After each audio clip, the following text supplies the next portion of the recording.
Hello, my friends. School was over, and for the first time in our lives, we stood at a crossroads. Where should we go? What should we study? Who would we become? It felt exciting and a little scary, because the world suddenly opened up far beyond the classroom walls. Some of us dreamed big. Some weren't sure at all. Some pretended to know just to hide the uncertainty. But one thing was true for everyone. That moment marked the beginning of our real journey into adult life. A journey filled with choices, chances, mistakes, discoveries, and the first steps toward the people we would one day become. College was a whole new chapter. After school, life suddenly changed. We were no longer kids, but no one had made adults out of us yet. College became that in-between world, between childhood and real grown-up life. The hallways smelled of fresh paint and brand new textbooks. And the windows, they smelled like dreams. We lived from exam session to exam session. But everything between them, that was the real life. Long conversations during breaks, laughter in the cafeteria, arguments about where are we going after class. Here, no one asked your parents what grades you got. Here, only you answered for yourself. Didn't study. There's your failing mark. Didn't show up. Hello, retake. But there was something wonderful too.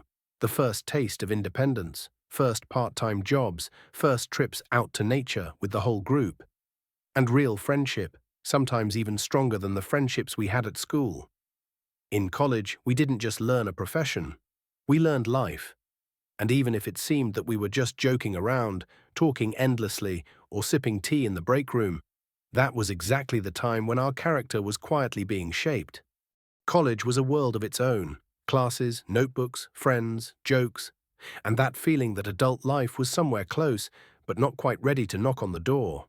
And then summer arrived. Vacation? Not exactly. Back then, students had a tradition, harvest work. We traveled to the fields in old buses, rattling on every bump, but always full of laughter and good spirits. Some joked, some sang, some slept against their backpacks. The fields greeted us with heat, the smell of soil, and endless rows stretching to the horizon. We picked potatoes, cabbage, carrots, everything the farms produced.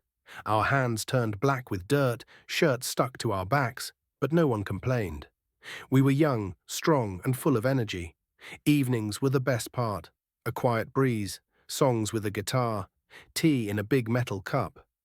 We sat around the fire and felt like a real team, a small expedition passing its own tests together. And even though it seemed like just a job, those days on the fields were shaping our character. We learned not to fear hard work, to help each other, to laugh even when exhaustion pulled at our legs. College taught us knowledge. The fields taught us life, and together they became part of our path into adulthood. Summer at Grandma's was the best time of all. Out in the countryside, time seemed to move differently, slowly, gently, peacefully. Everything at Grandma's felt special. The tea tasted richer, the bread softer, and the nights quieter than anywhere else. In the mornings, a cow grazed in the garden, a rooster crowed behind the shed, and the air smelled fresh and familiar. Grandma always greeted us with the warmest smile, as if she'd been waiting a lifetime just for this moment, and she always knew how to feed us right. Hot homemade pies, a jug of fresh milk, potatoes straight from the pan. Simple things, but the most delicious in the world. Fishing began at dawn, a soft fog drifting over the river, fishing rods in our hands, a bucket ready for the catch, and the hope of catching a fish this big. And then silence, real, absolute silence, only the gentle splash of water and an occasional bird somewhere far away. We could sit for hours without saying a word. It felt as if you could think out loud, but talking wasn't necessary at all. And even if the catch was small, the fishing trip was still a success. Because the main thing in fishing isn't the fish, it's the time itself, a special kind of time that flows differently on the riverbank. The river was the center of everything. We swam, we dived, we floated on inflatable mattresses, and built little rafts out of whatever boards we could find. The water was cold, cold as a glacier, but that chill was exactly what gave summer its true taste. At the river, we tanned, we laughed, we made noise, we lived each moment как будто лето никогда не кончится. And in the evenings, we walked home tired, sun-soaked, and completely happy. The forest was like another universe, quiet, deep, mysterious. We went there with baskets in hand, collecting pine cones, mushrooms, and the tiny secrets nature hides.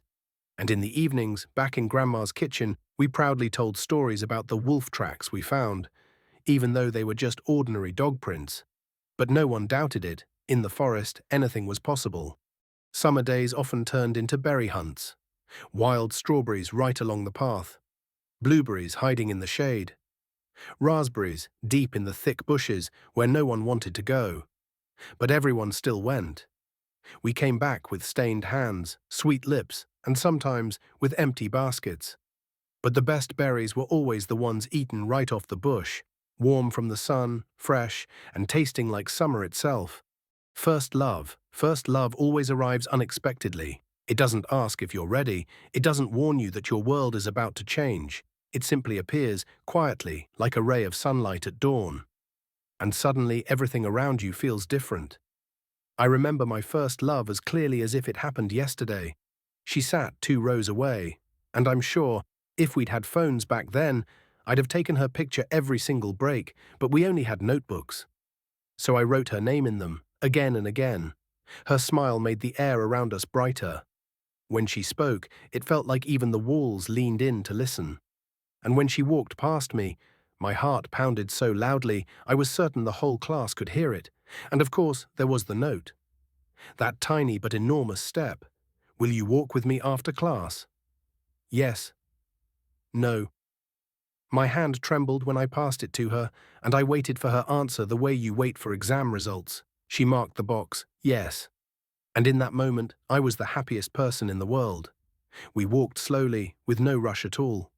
Talked about everything, school, dreams, the future.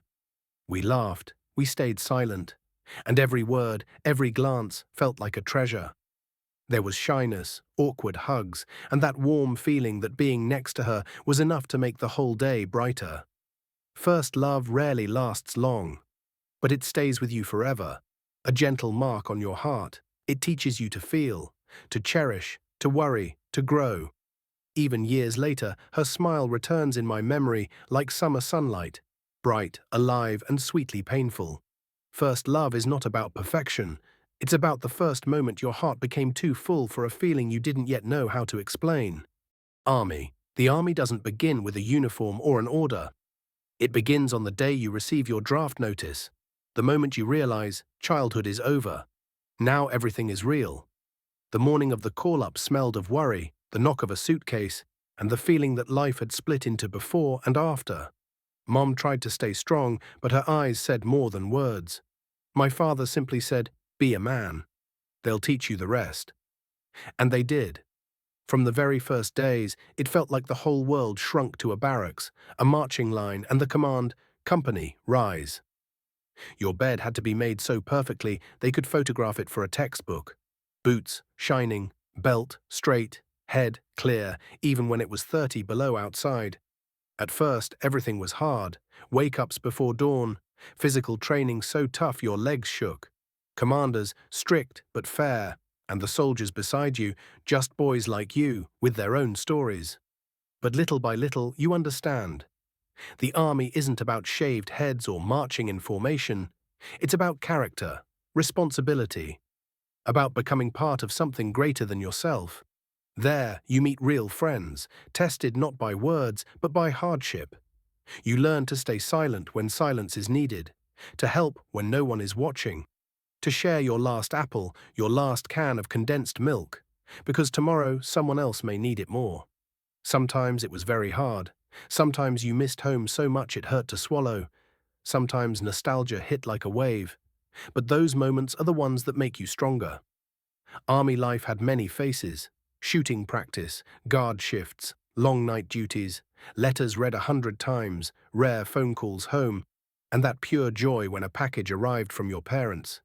And there were small joys too, the kind only soldiers understand.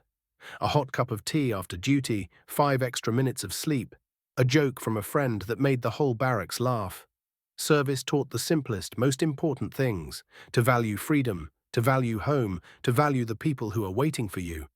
And when demobilization day finally came, you held your military ID in your hands, and in your heart, the feeling that you had become a different man. You returned home not just as Sergei, but as someone who had walked a path understood only by those who've been there. After finishing my army service as a driver mechanic, I returned home, took a little time to rest, and of course I had to visit relatives, see old friends, have some fun, enjoy life again. But soon enough, another crossroads appeared. Once more we had to decide what comes next. What path should we choose? What will we do with our lives? It was the same question every young man faces, the moment when freedom feels endless, but the future is still unclear. And that's where the next chapter begins.